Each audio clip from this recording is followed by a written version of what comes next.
Hello, my friends. This is life coach Mike Trugman, and welcome to an episode of Mike's Search for Meaning. I'm after some big questions. Why are we here? What makes a fulfilling life? How can we grow individually and collectively?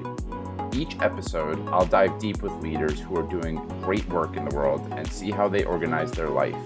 Books read, value systems, resources used, and stories that show how each of you can create the life and the world of your dreams. All right, Poppy, we are live. Let's start with a little cheers. We did it before, but we're celebrating 100 episodes here. And yes.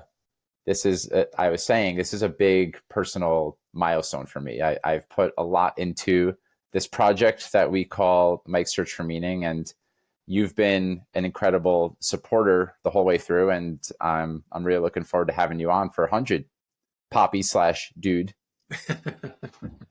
I am thrilled and honored that you asked me to do it, and I'm looking forward to the conversation. So let's share some bourbon first. Cheers. Some lubricant before the conversation. Yes. So you have, I don't know how many, you probably have no idea how many either, but you've listened to a bunch of my conversations. Yes. I've asked a lot of people this question, and I don't think I've asked you this question before. So I'm going to ask you now. I have a good idea of what the answer is somewhat like, but okay. what was it like at Grandpa Seymour and Grandma Helen's dinner table when you were growing up? In a word, tense.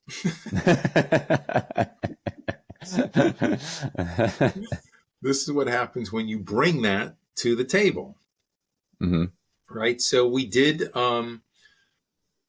eat together because that was something that my parents, that was their view of how you were supposed to do things. You sat down together, and since there was a lot of criticalness and unhappiness, it would come out in different ways. So just being together like that, it wasn't free flowing. It wasn't like, it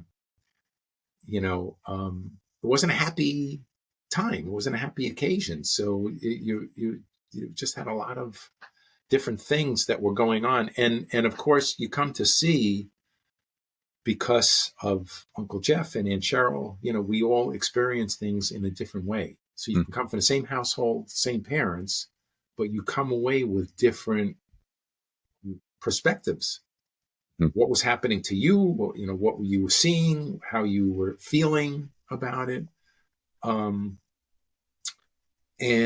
it was not a happy feeling. So a lot of things that it was like a obligation. And when we were growing up, we weren't religious, but we did go every high holiday. My brother and I don't know why my sister, I guess that explains a lot of things too, that Aunt Cheryl got off from doing that. But it was the three of us that would go to temple, also an extremely tense affair.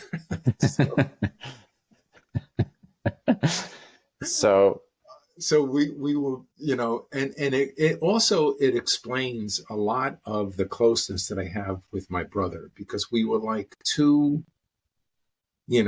soldiers in a storm. And we had a sense of humor about it. We had our own way of, you can just, even without verbally talking about it, you could have different ways of seeing what you could see what was going on with the other, and there was a lot of humor there because of that. Mm-hmm. One thing that I wanted to respond to from your share is that you said that Uncle Jeff, Aunt Cheryl, and you all had different ways that you reacted to the tension in your household.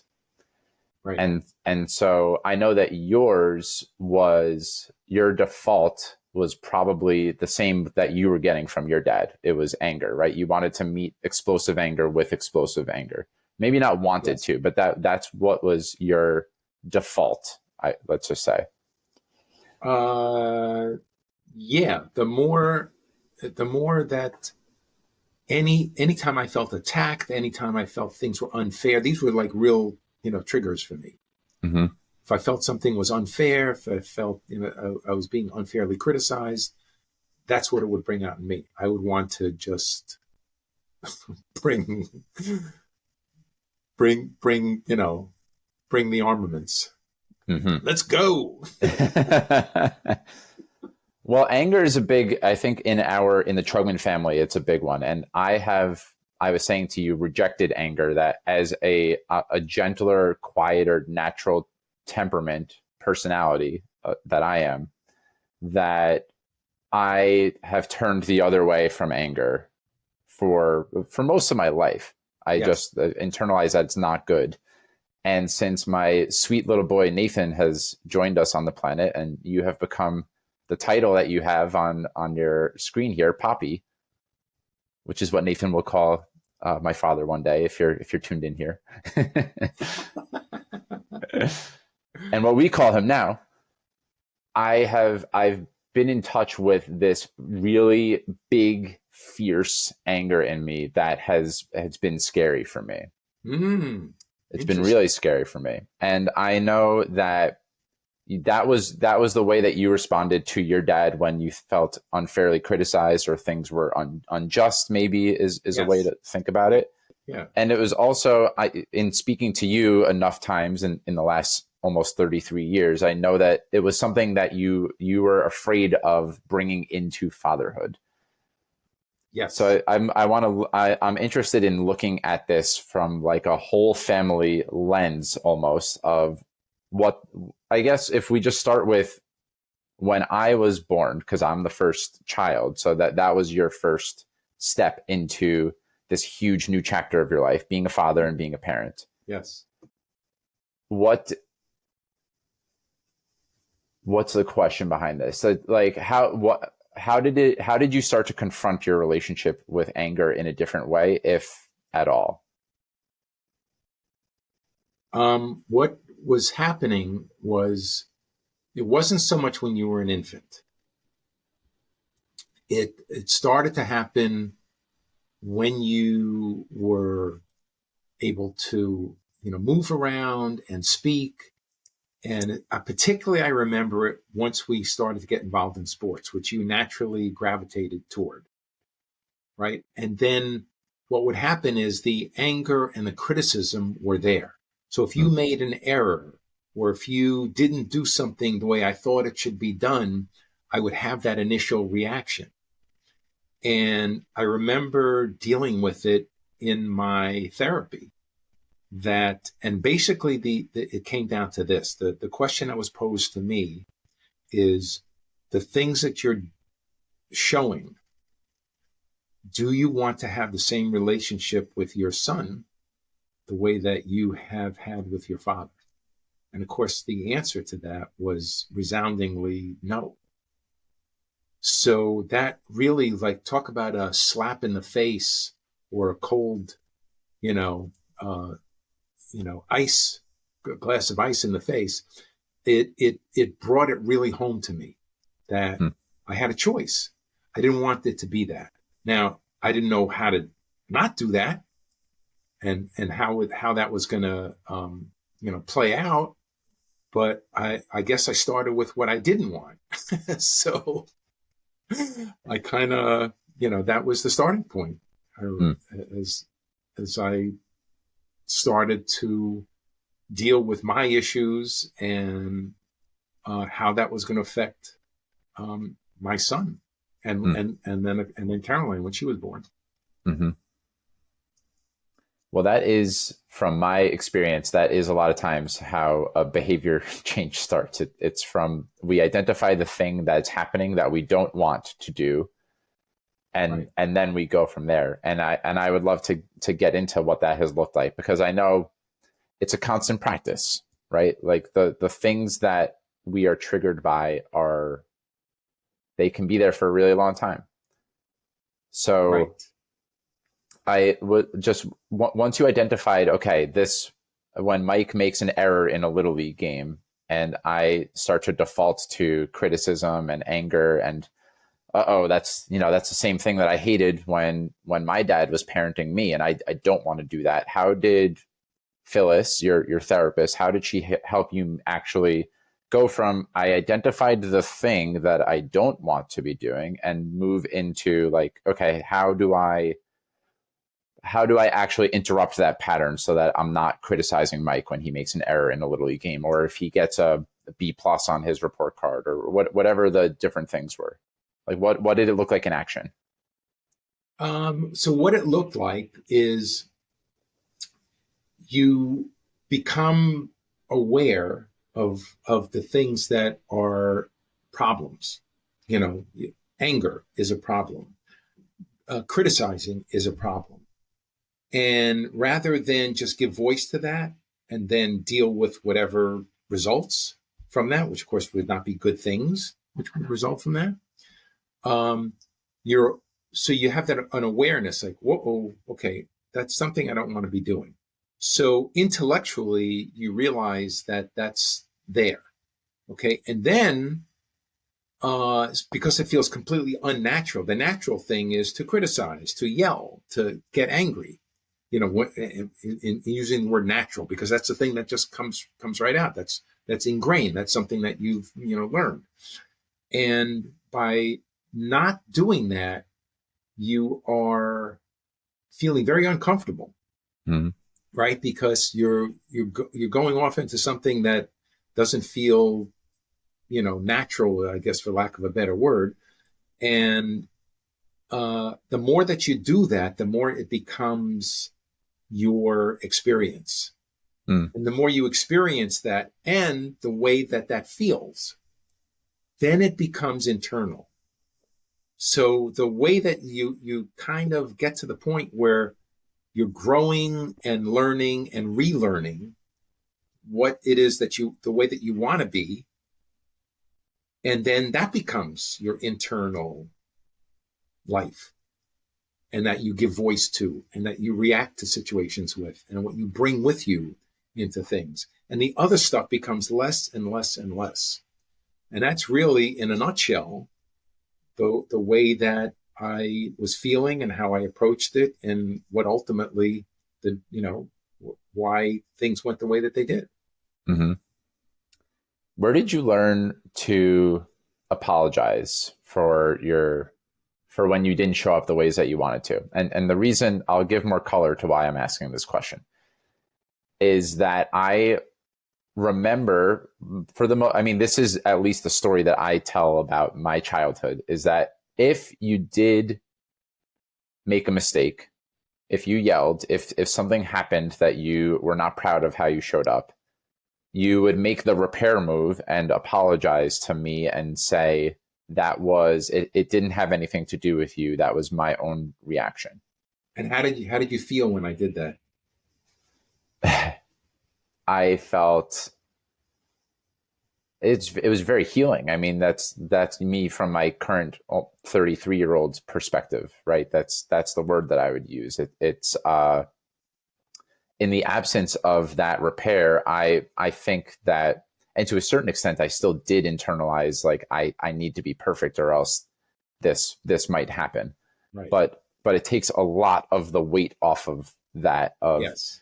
oh, that wasn't, I am not bad. I don't think that I've had this like core I've had some versions of I'm not enough in my life, but I don't think I've had the I'm not worthy of love, or I deserved to be punished, or I haven't, without those repair moves. I think that it would be there. It would, like, that Yes. I would crack the whip on myself that way too. Yes. And your question was, where did it come from? How did I? Yeah, I mean, there was no chance, unless Grandpa Seymour has some hidden moves that you haven't shared with me. He wasn't screaming at you and berating you in a parking lot for dropping the fruit and then saying, that was later, even months later, yeah, that was my bad. I just was having a tough day. I was Okay, triggered. and that would have been huge, and he couldn't do it. He couldn't bring himself to do it, because so he doubled down on not only doing something that was hurtful, but he couldn't see, like, he probably felt shitty about it himself, Mm. but he couldn't bring himself to say, like, I don't want to be doing that. It just never got to that next step. It was just complete denial, just like, that's you. You're too sensitive. You're too this, you blah, blah, blah. And so it never happened. And it was so, if it was only there, it would have been huge in my life. So that's where it came from. Mm. It came from when you realize, like, how seen you feel when something bad happens, but it's acknowledged that that's what it was. It's very affirming that you're not crazy and you don't internalize it as much. So that's where, unfortunately, from hard experience, that's where it came from. Again, I don't want that. I mean, it's beautiful recognition, because I've seen a lot of other people who have gone through every single, myself included, all of us have had, and this will be the case for Nathan, right? There's a certain style of parenting that we did not get that we say we want to have with our children. Right. Like I remember, there's no chance you remember this, but there was one time when I was younger that I wanted something from a store, and you told me no, for, I'm sure, for a really good reason. But I said to you, when I have kids one day, I'm going to give them every single thing that they have ever wanted. And you said something along the lines of, when you're a parent, we'll see about that again. and I was just a little kid, but yeah, I mean, that's just putting that cute little funny story aside. There are bigger things that happen a lot of times when we are little that we internalize as, when I'm a parent, I will not make that same mistake again. I'm not going to do the thing that my parents did to me. Right. And I see a lot of people say that, but not do it. Right. They're still actually reliving the pattern over and over and over again. Yes, exactly right. And the beauty of becoming a parent is you get to try that. Mm-hmm. You get to do it. You get to see, like, I have this new life, and, what do I want to bring to this? How is it going to go? And so the mistakes that my dad made, the mistakes that I made, now, and you have your son now, and you get to do it with all of your intelligence, all of your experience, all of your knowledge, and you get to do it the way that you would like it to be done. And all of the mistakes that I will make, that, I mean, already I've had to really groove into my brain the grace that I need to give myself, because that's a huge insight. And I have a newfound understanding for you and Mom, Dad. I mean, I think that I've shared this with you guys, but maybe I haven't, and if I have, maybe not loudly enough. It's just I could see all the ways that you're twisted and turned as a parent, and I've already for a lot, especially in Nathan's first 8 weeks, which was not that long ago because he's only about 12 weeks old now. I was just thinking, man, there have to be so many people out there who are, myself included, like, why the fuck did we decide to do this? It's just so hard, and it feels like it takes everything out of me sometimes. And it feels that way because it is. You're going to places you never thought you were going to go because it draws on so many things. Mm-hmm. And it's, it really is, it goes to the depths of, you're sleep deprived, it's nothing more important than the safety and well-being of your child. And yet you have all these impulses of, like, you're angry and you wish you would stop crying, and, all of these different things going on. It's like it's a lot. Yes. And a newfound appreciation is an understatement. Not like, not only for you and not only for you and Mom, but for parents. I mean, I have resorted to, I don't know, feeling like a 3-year-old. I will just be like, shut the fuck up. you're so fucking annoying. I know, like intellectually, I know that I'm talking to a newborn baby who just needs attention from his parents, but it draws that Yes. out of me. Like, please just anything to stop. I'll do anything. Yes. Yes. Too bad there's not just a button to push. Well, what I've come to realize, at least in my own journey, is that when I'm at my best, with even a little bit of space and time for reflection, it's that I need to go through these challenges in some way. They're helping me grow Yeah. in the way that I need to grow. Yeah. And I've created nice, safe containers in my life so that I haven't had to confront my anger clearly, or confrontation, generally conflict, as much. But with a kid, it's all just thrown right in my face. And I think there's actually a lot of applicable skills outside of parenthood. That's why it's such a rich conversation to be having.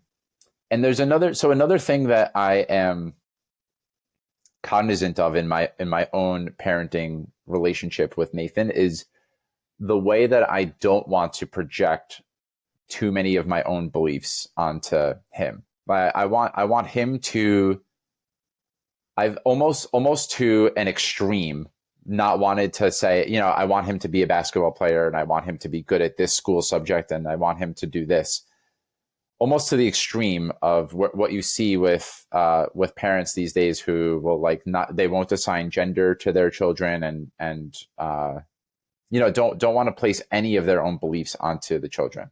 Mm-hmm. And so I think one of the question that I'm after here with you is that if I remember correctly, I think that I'm sure there were certain ways that you wanted me to be that I wasn't as a kid. Is that not true?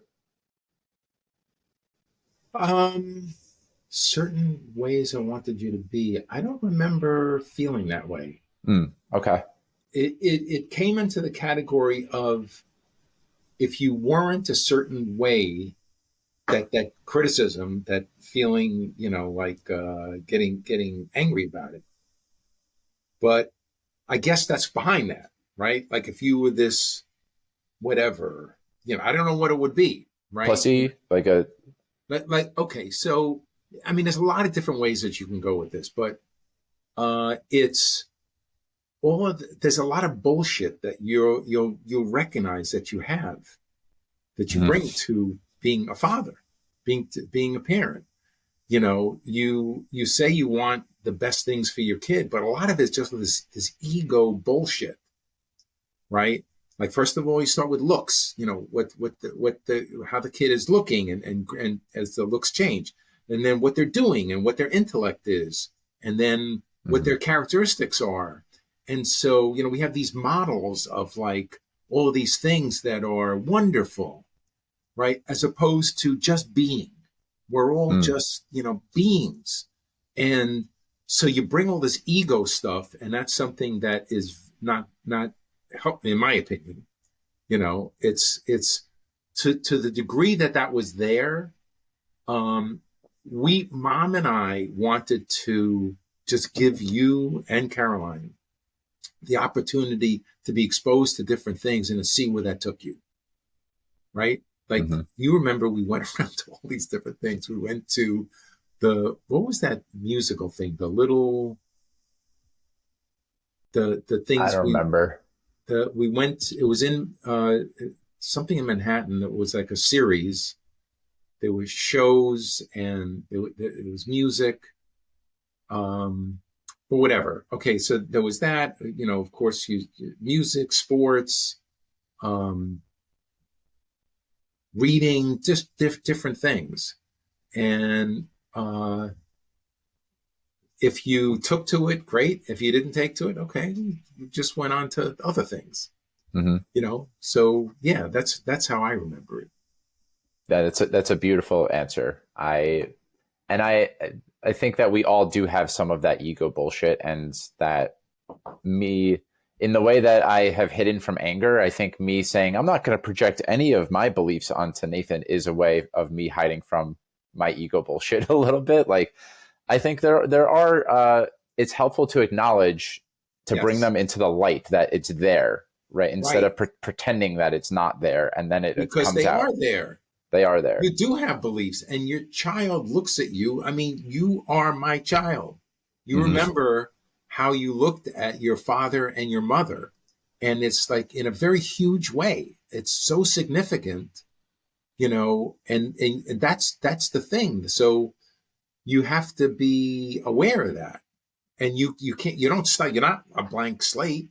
You're not going to stop being, and therefore the child's not seeing anything, so the child will just be, whatever. The child's going to see who you are, how you're reacting to the world, and different things. There's no running from that. There's no hiding from that. But you hopefully you give them the tools and the belief that it really is for them as they're growing, to support them in ways that they are responding to things, interested in things, curious in things, because you can't help but being an influencer. Hmm. You are very influential in your Yeah. home, right? That's just the way it is. So there's two things I want to acknowledge in my own experience about how important this is, because there are two memories that clearly are formative to me. One was, there was a time that I was in Little League, and I was good. I was a good baseball player. I was a good Yes. athlete.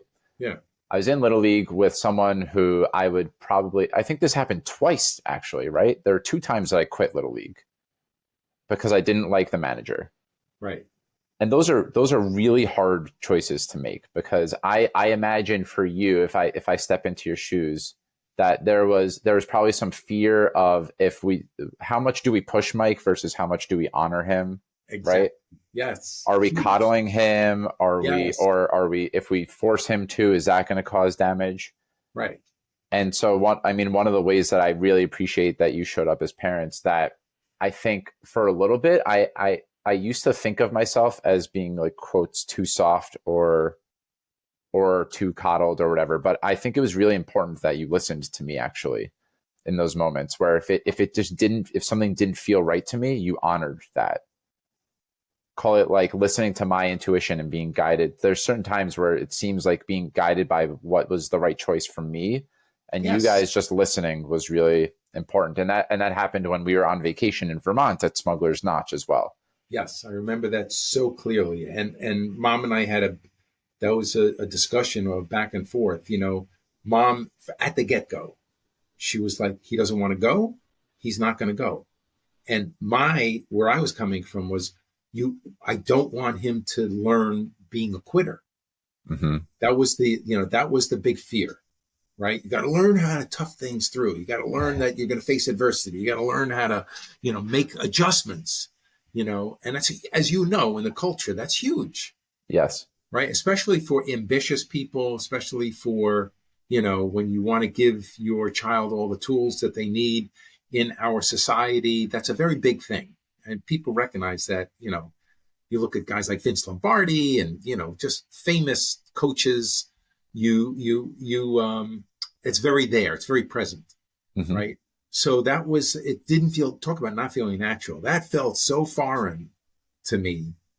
And one of the, when I think about my father and I think about the things that he gave, there was no quit in him. He just, as much as he struggled with all these things, his issues that were constantly swirling in him, he just showed up. He just kept going.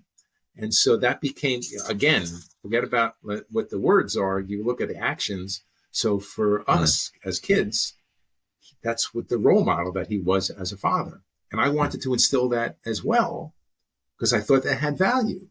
So it was, but fortunately, and again, it's important in your partner, that you have the respect and that you see where they're coming from, and that the way that mom and I approach things, we really would have these very heated, back and forth about it, but ultimately it was a way to learn. Okay, then maybe there's another perspective here, and ultimately that's where we came down on it.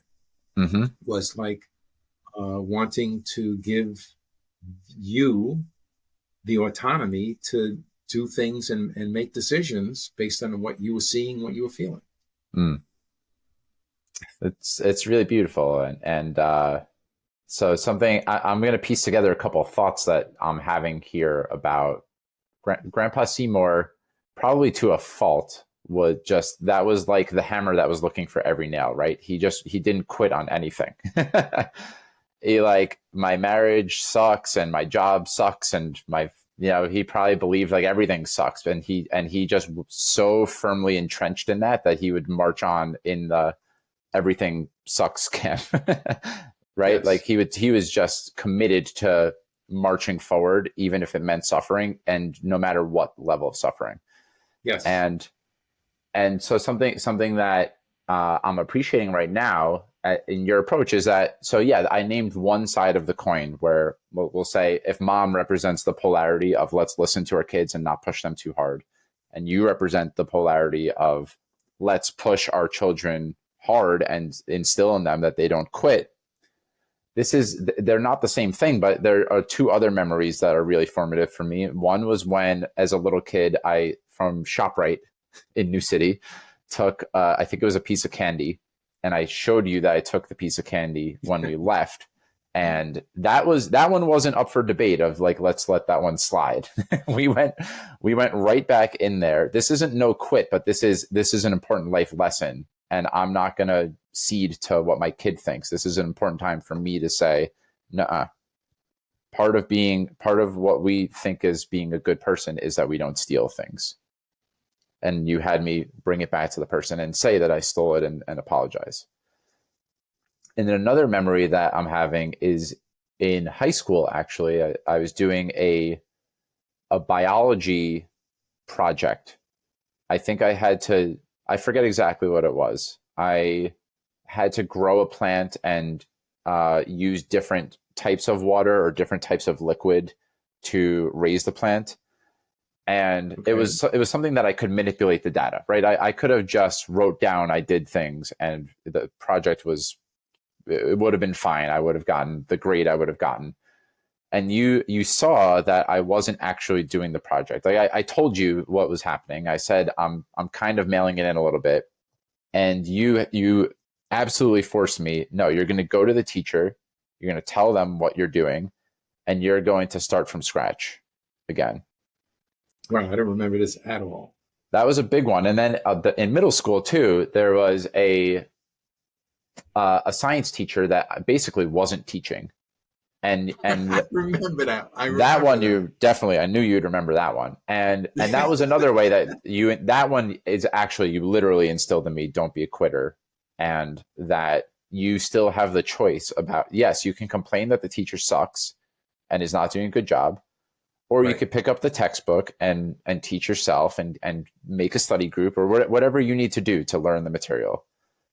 Right. So I say this because as I piece all these thoughts together, Grandpa Seymour was that hammer looking for every nail, and you and Mom actually you had a partnership where it was like, which energy, in my words, which energy is being called for right now? Is it right. Do we listen to Mike, or is it let's give him a life lesson here about things that we believe and course correct him from what's important? And I think that's really important. I mean, in this podcast, that's something I look at a lot with regard to what it means to be an effective leader and what it means to be a good spouse. Yes. And now what it means to be a good parent is to be able to make these nuanced and complex choices.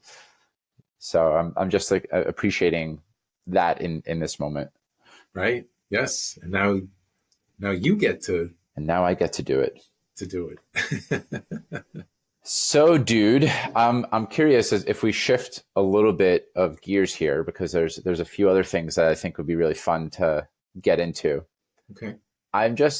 We've been at my wedding. You called us best pals in the speech that you gave, and that has been true. Like a lot of my life, I never felt like I could connect easily with other guys, with other men, with peers. But you and I have always just had a really special and close relationship. And even with all of this, you have repeatedly told me as you listen to some of these podcasts that I'm recording that you're learning so much about me. And I'm just curious to hear what it's been like as we sit here on episode 100, what it's been like for you as my father to listen to some of these episodes and to learn new things about me. And yeah, I imagine that there's a lot going on for you as a listener. Yes, and as a father. And as a father, yeah, of course. So as close as we are, right, it brings home the adage that you never really know somebody completely, right? We have an internal life, and there's just no way, we're all of us trying to understand what's going on within ourselves, right, at any given time and over a span of time. And so there are things that come out because you're doing all of this work where you're talking to these really interesting people who are in themselves exploring different things. And the way that you're reacting to things, the way that you are processing things are coming out that I just had no idea. And so it's really interesting to hear, and it gives validity to that, to know that we're all very, we have a lot of things going on. There's a lot of internal things, and we choose what we want to present to the world, even to those who are closest to us, even to those we are so devoted to and so trusting of. But there's still things. We have many different things that are there. And so it's really been interesting to see those different things come out. And then, when we were on the All Kings weekend and being pulled into your circle and you sharing what you shared at that time, that was really revelatory. Yeah. Well, I definitely want to talk about the All Kings weekend. Well, We'll get there. Okay. I also, is there anything, it's okay if not, but is there anything that comes to mind for something that was surprising to learn about me as a listener and as my father tuned into the show? The degree that you were carrying around the, not being seen, because I felt I was, paying a lot of attention. I put a lot of energy into what kind of a father I wanted to be and into my children.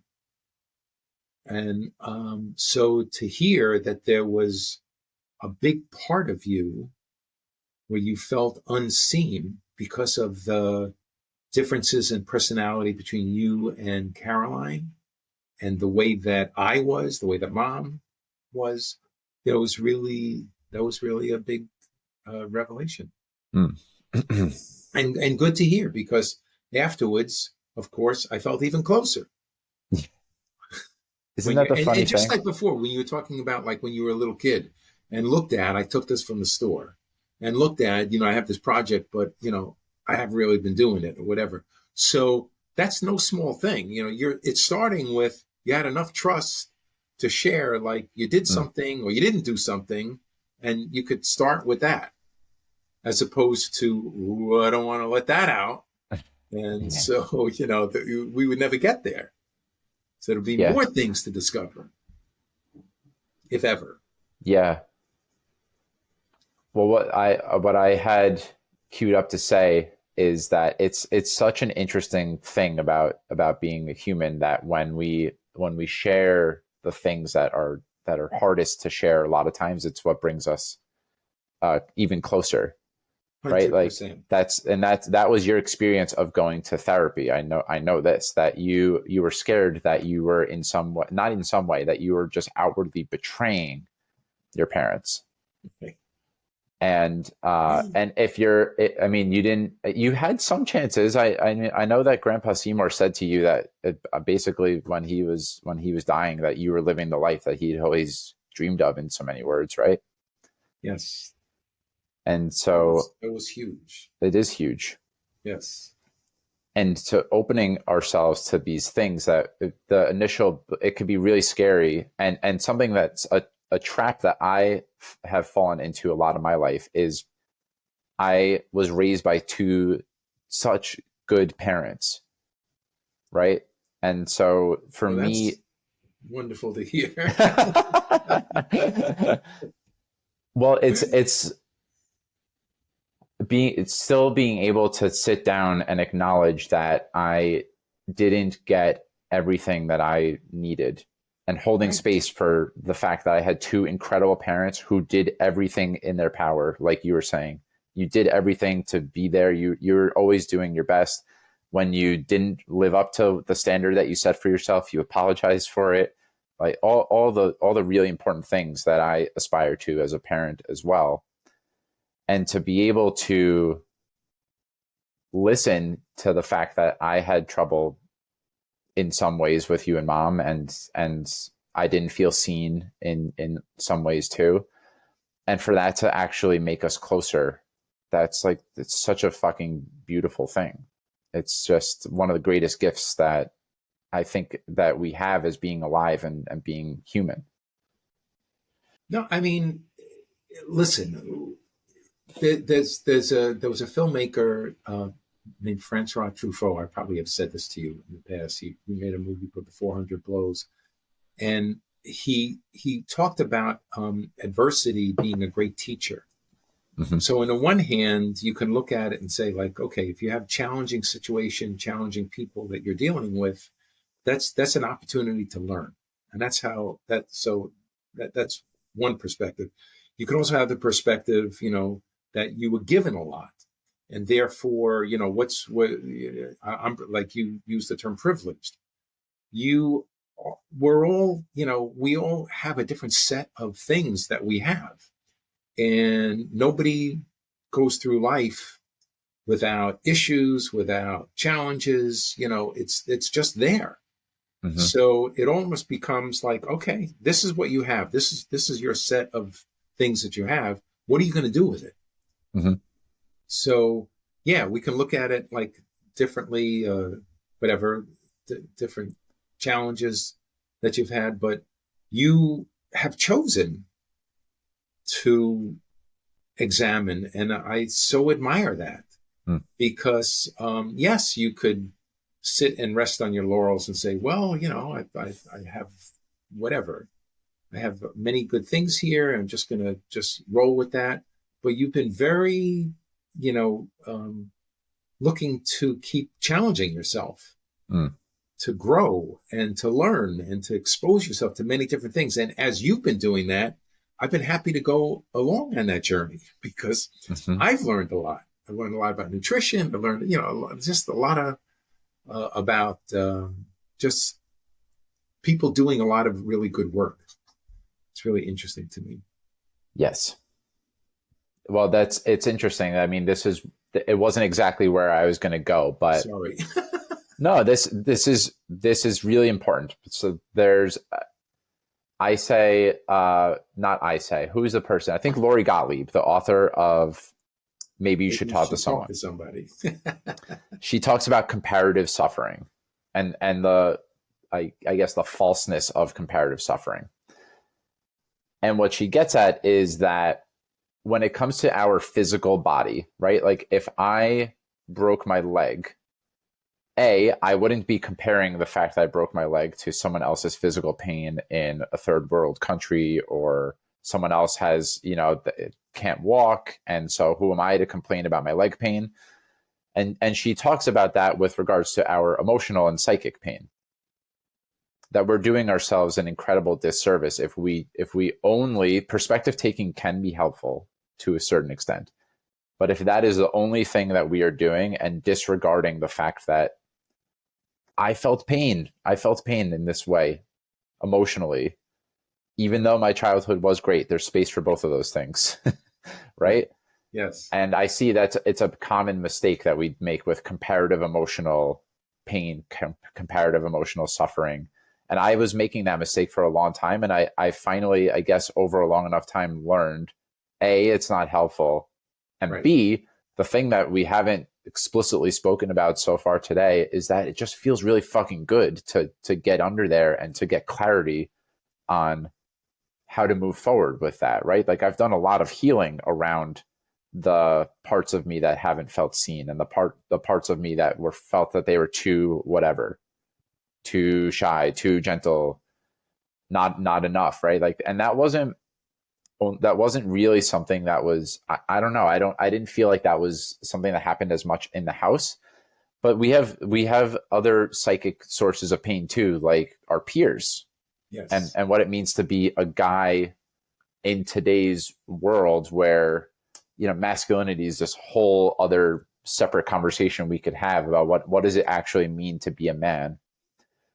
And I think it's interesting to look at, like, that's one of the reasons I wanted to look at your relationship with your dad and my relationship with you, and now my relationship with Nathan, is that I think these times are calling for a different type of relationship with ourselves, different, more dynamic, robust approach to what it means to be human, and more robust and dynamic approach to, like, what does it mean to be a man. And I really have come to that a deep understanding of self. If we can really understand who we are as people, that the expression of what it means to be a man or who we are, it almost naturally happens as a byproduct of this work. So that's why I'm so passionate about it. And I imagine that's why you're so passionate about it too. It's just, it feels so fucking good to be able to feel comfortable in your own skin with who you are.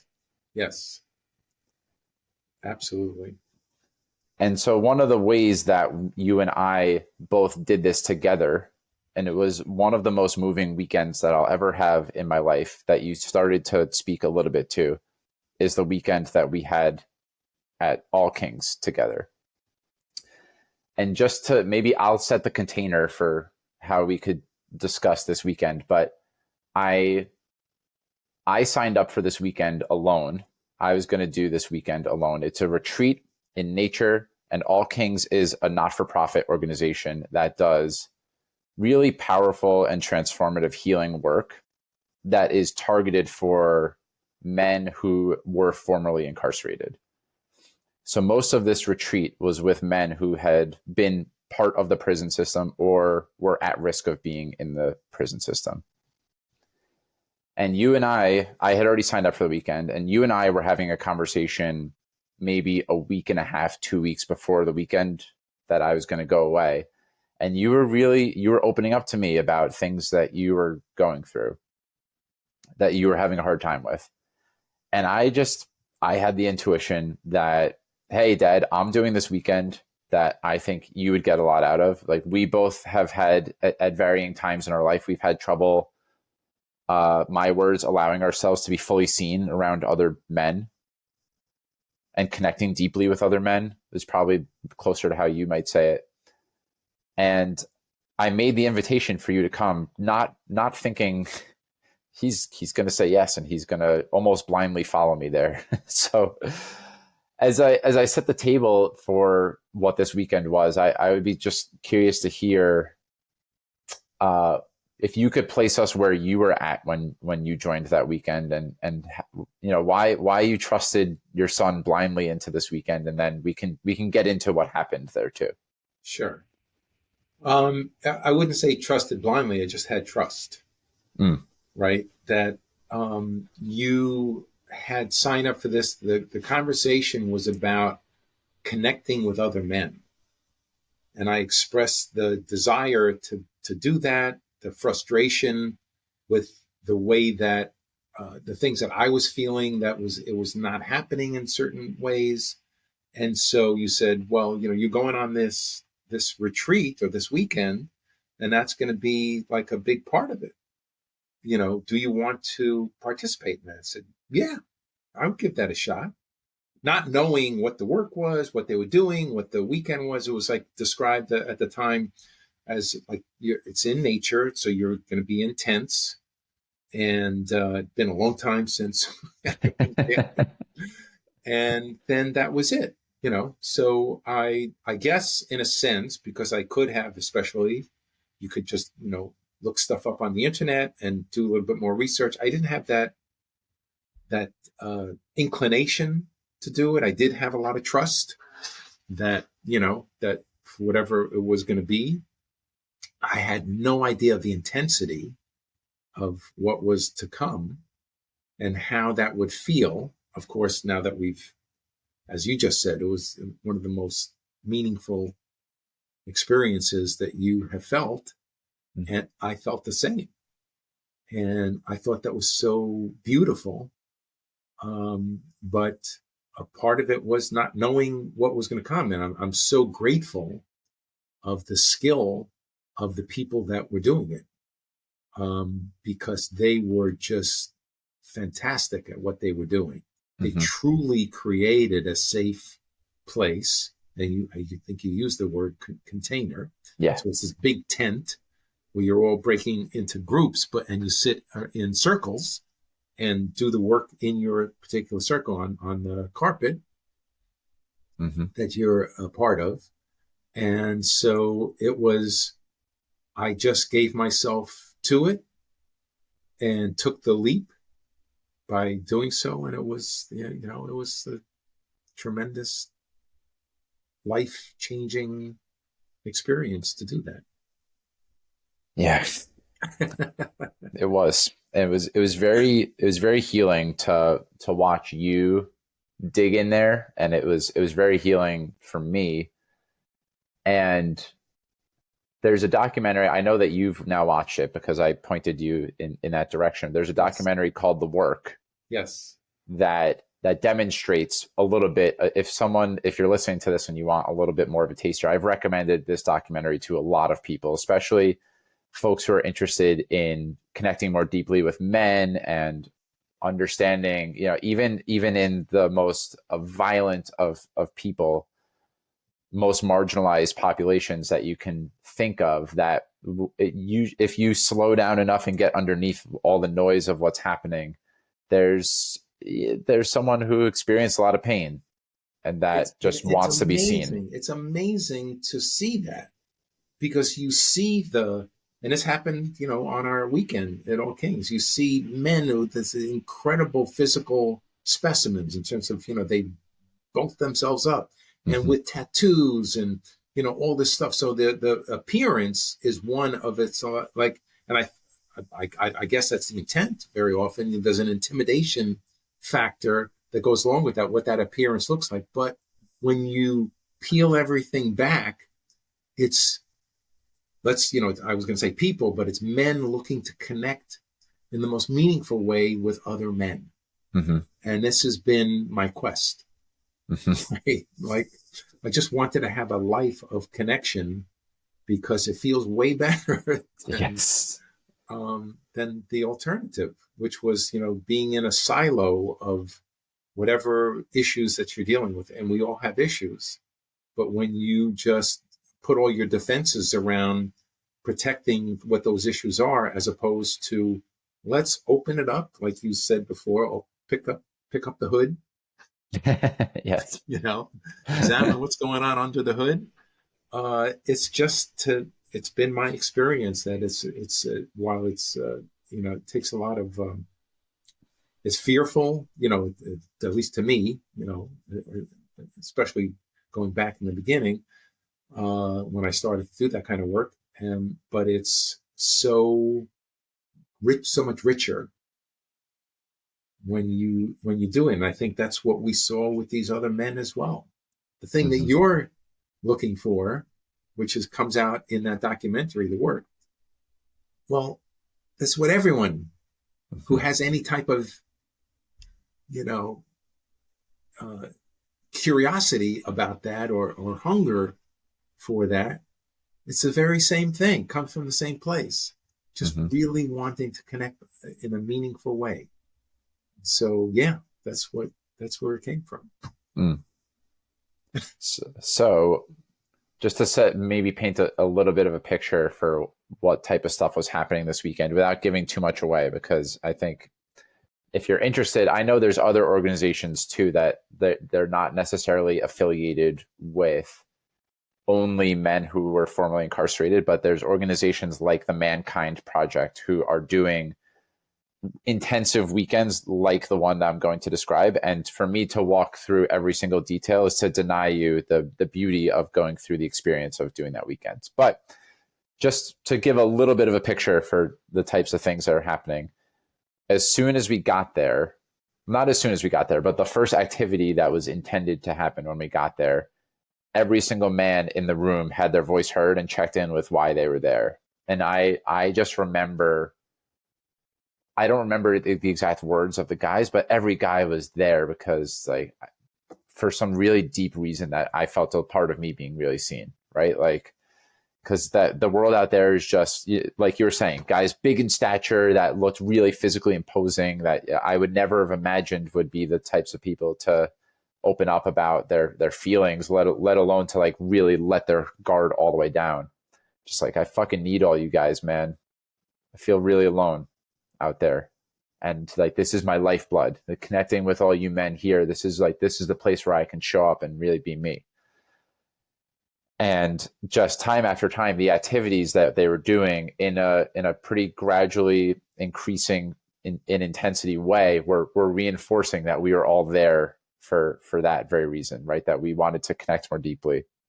And I think a really meaningful way to move towards the back end of the conversation here is to share just a little bit about, you started speaking about it, the mat work, which was one of the big, almost the grand finale type of exercise. It's certainly the hardest thing that, for me, it was the hardest thing to go through.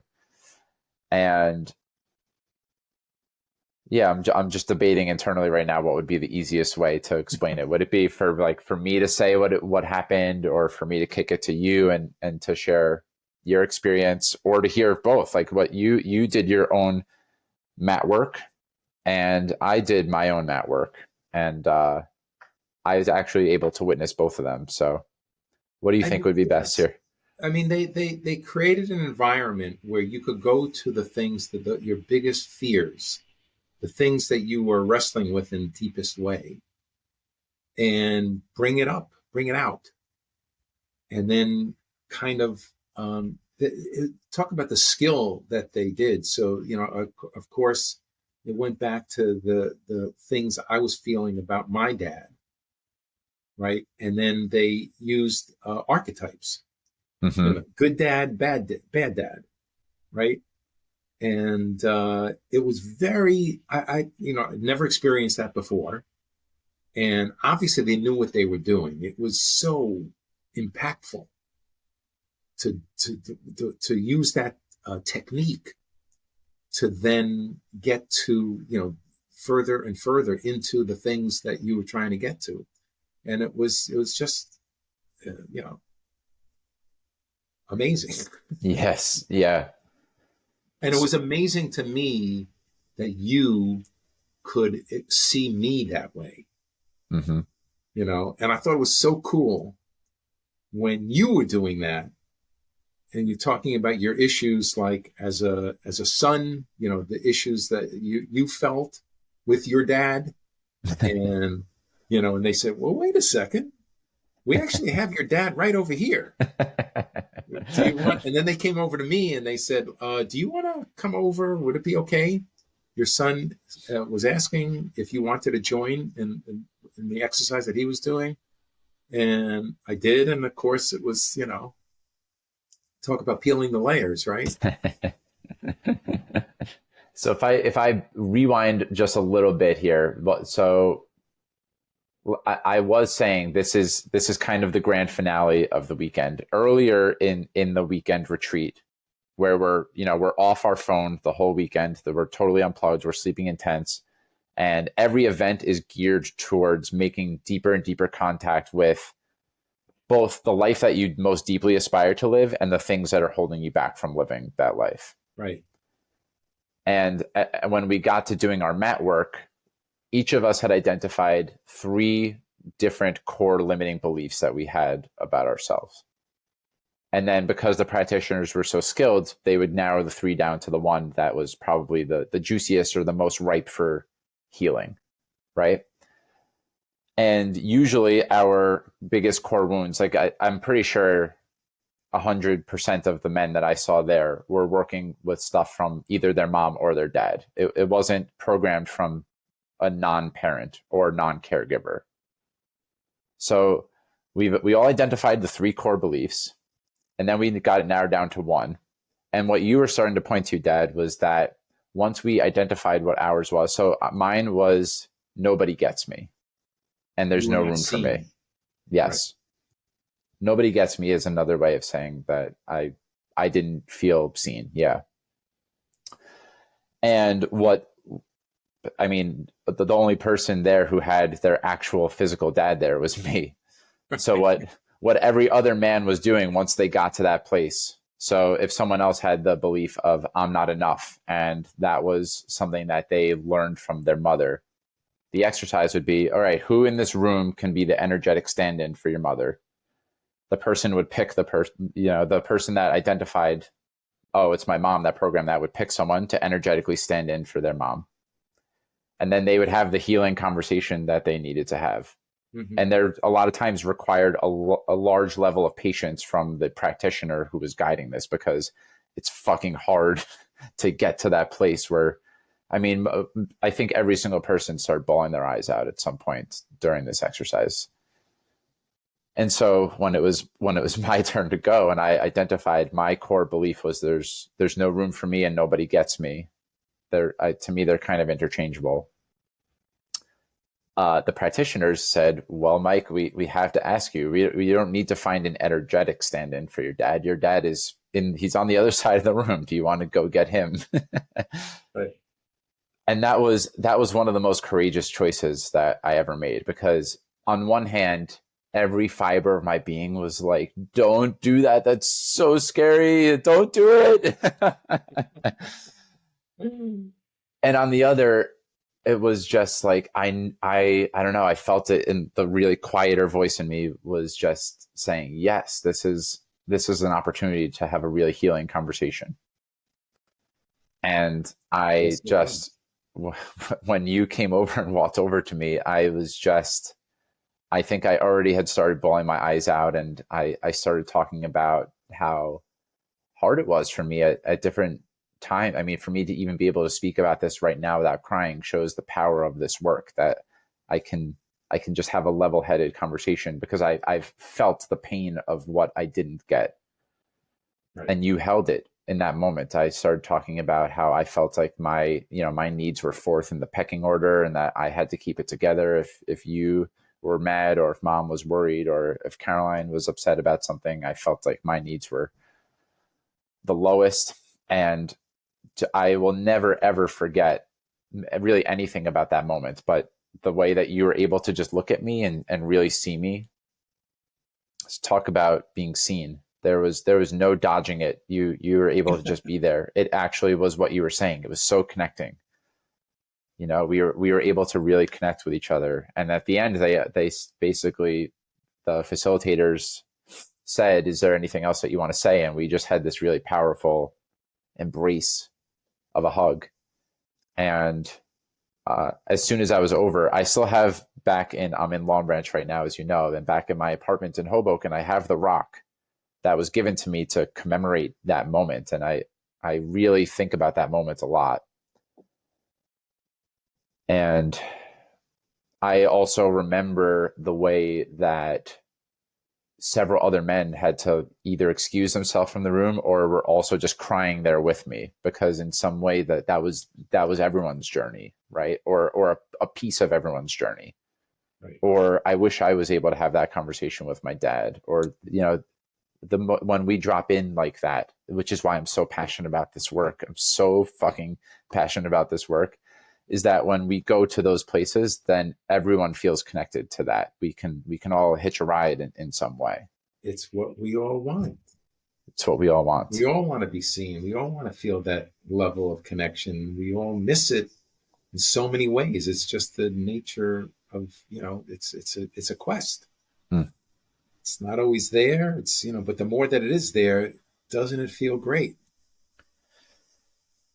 And seeing you do that with Grandpa too was it was so powerful to watch you drop in. So, if we talk about being a man again, the fear, the masculinity that's modeled a lot of times is the buckle it up and don't show your emotions, and it's weak to do that. But actually, it was such a heroic act of courage for you to, and for me too. Of course, I acknowledge myself for, like, that was really courageous of me to say, like, yeah, come bring my dad over here.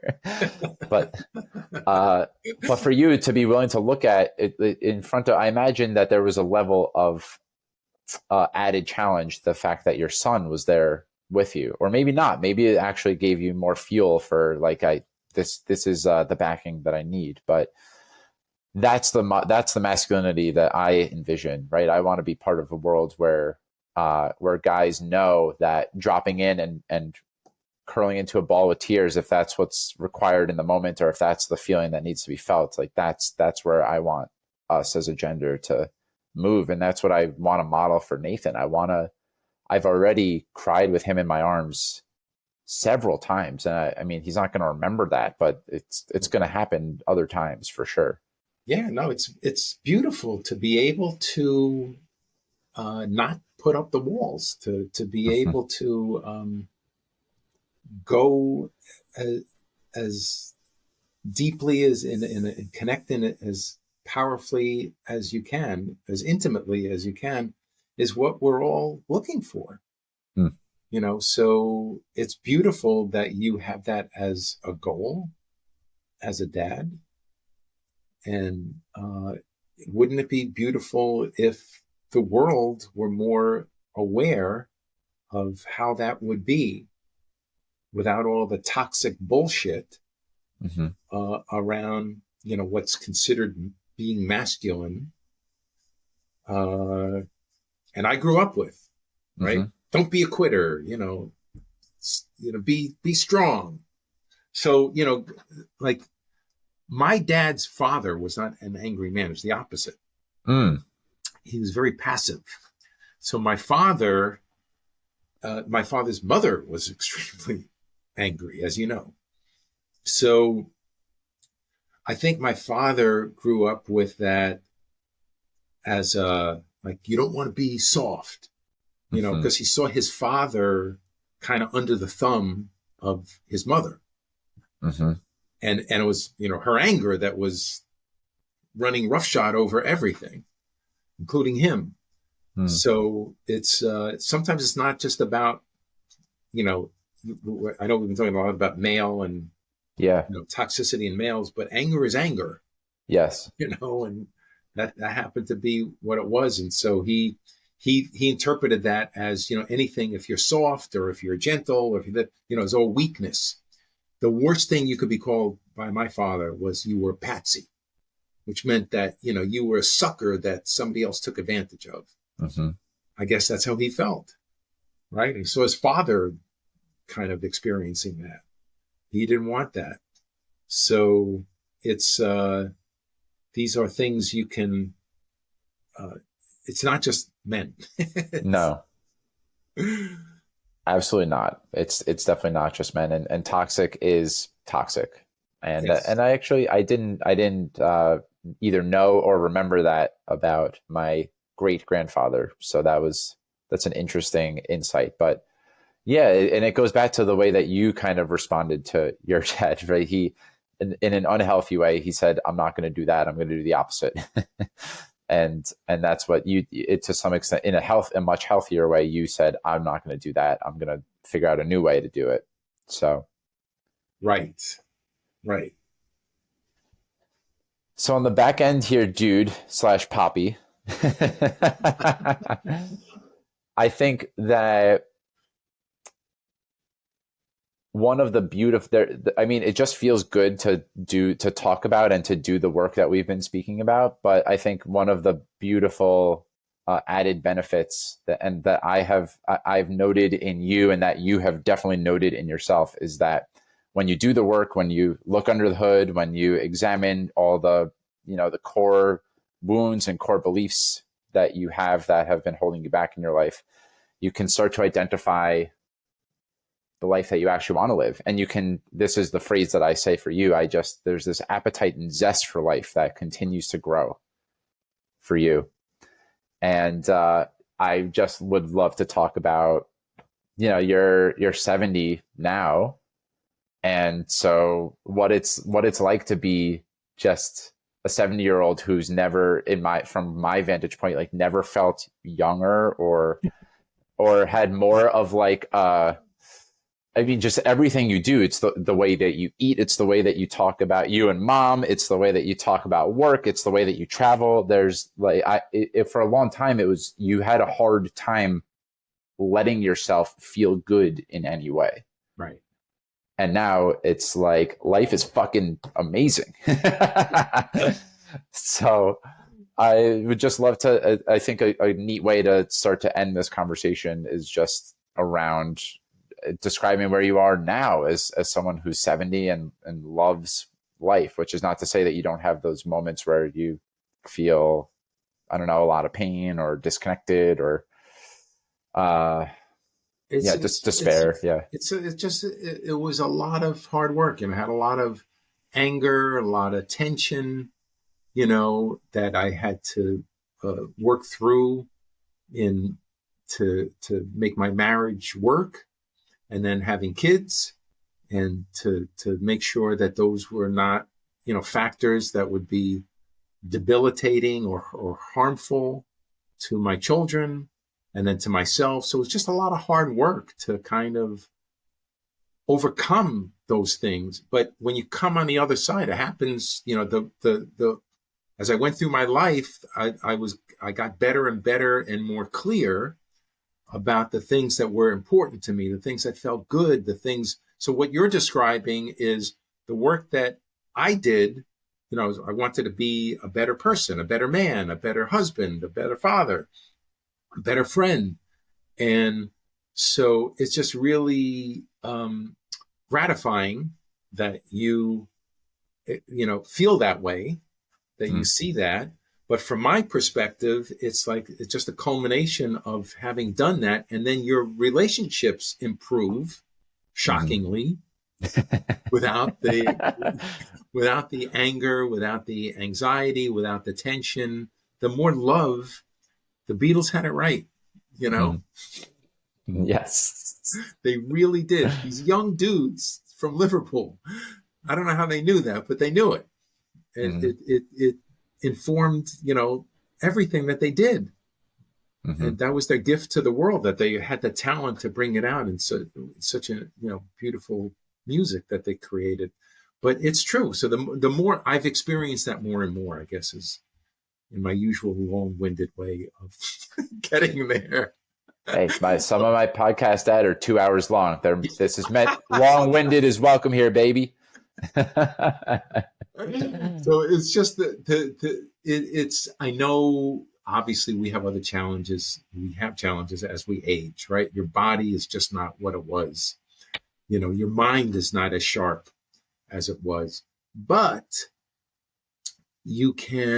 there's a richness that I'm experiencing that I didn't feel, certainly not in the way that I'm feeling it now. And then to see you be a dad and to experience what it feels like for me to have a grandson, and to see, how all this is happening. And it's just very special, and I feel so grateful to be in a position where I'm in a better place to really experience that and enjoy it than I ever have. So ironically, to be at this stage, in years, but feel more richly what is important and what it feels like, I guess it's very special. It's very special, even though, it's kind of ironic to be at this age and to be feeling, all these many, many positive things when many people look back at their younger years as like, that's when it was great. Well, I'll say it brings me great joy to see the way that you continue to, learn and grow and develop and love life more, and the look on your face every time that you're with my son, it's a beautiful thing. It really is. Yes. It brings me a lot of joy to be with Nathan. It really Hmm. does. Well, this was a fun 100th episode.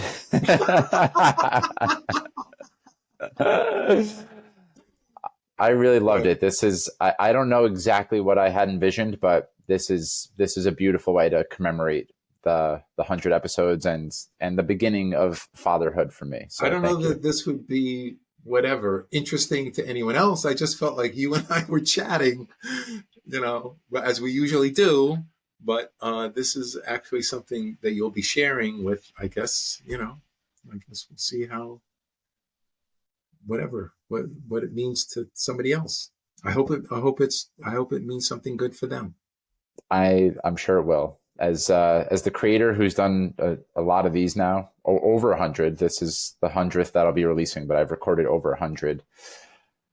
People connect with what's real and true and sincere and authentic. And there's trite ways of using those words, but I mean, we just had such a rich and deep conversation about some of the most universal things about being a person, right? Our relationship with our parents and the things that pain us and the things that bring us joy. What's better than that? So, I think you've summed it up well, my son. well, dude, I don't remember. You are technically a return guest on this show, and I don't remember if I asked you and Mom this question, but I would love to know. It's the same. I had to ask you what it was like at your dinner table when you were growing up. I've asked over 100 strangers that question. I've never bothered to ask my parents exactly that question, but I don't think I've ever asked you what it means to you to live a meaningful life explicitly either. So I'll end our conversation in that way. What does it mean to you? Um, it keeps changing. To live a meaningful life, you want to live a meaningful life, and I think for me, it's staying curious and seeking connections. Um, I don't know how else to describe it. I mean, it's very gratifying to me to see you and your sister doing so well. So when I think about living a meaningful life, that's that's way up there. Mm-hmm. That you have the tools, and you're going out there and living your life. And now you have a son, and you're going to experience what you're going to experience with him. And I think that's a beautiful thing. The world is filled with such troubles and pain and challenges. And we do ourselves a disservice if we just stay there Mm-hmm. and see the pain that is in the world when there's a lot of beauty as well.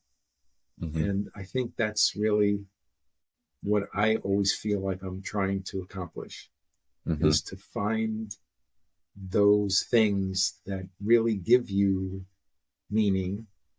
And in doing so, you're feeling more connected than ever. And that's a beautiful thing. Well, as you know, I think connection is definitely that's a word that came up several times in the conversation, and that's one of my guiding values as well. If I feel connected, that's one surefire indicator that I am going to show up as the best versions of myself. And it was beautiful to be able to sit down and talk about all the ways that we feel connected, and really reflect on our experience of being parents and being people really in this platform. And Yes.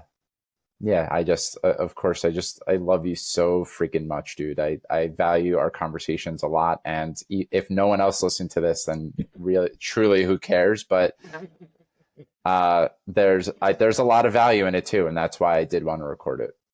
Yes. And I love you so much, Mikey. And I love the things that you're doing. It's been an experience for me. You're breaking in new ground, to the things that I thought, this is what career looks like. This is what's important. And you're like, you have the courage to go forth and find your own path. Mm. And it's really beautiful to see as a dad. And I just love that you're living your life. Me too. It feels good to be living my own life. So I'll do my little sign off here for the listeners. Thank you so much for listening. If you haven't already, be sure to subscribe and have a good rest of your day or evening. Sending you lots of love. Thank you so much for taking time out of your day to listen to Mike's Search for Meaning. If you enjoyed it, please subscribe, share this episode with your friends, and leave a review. I look forward to seeing you next time, my friends. And until then, stay safe, stay well, and keep living with purpose. Peace.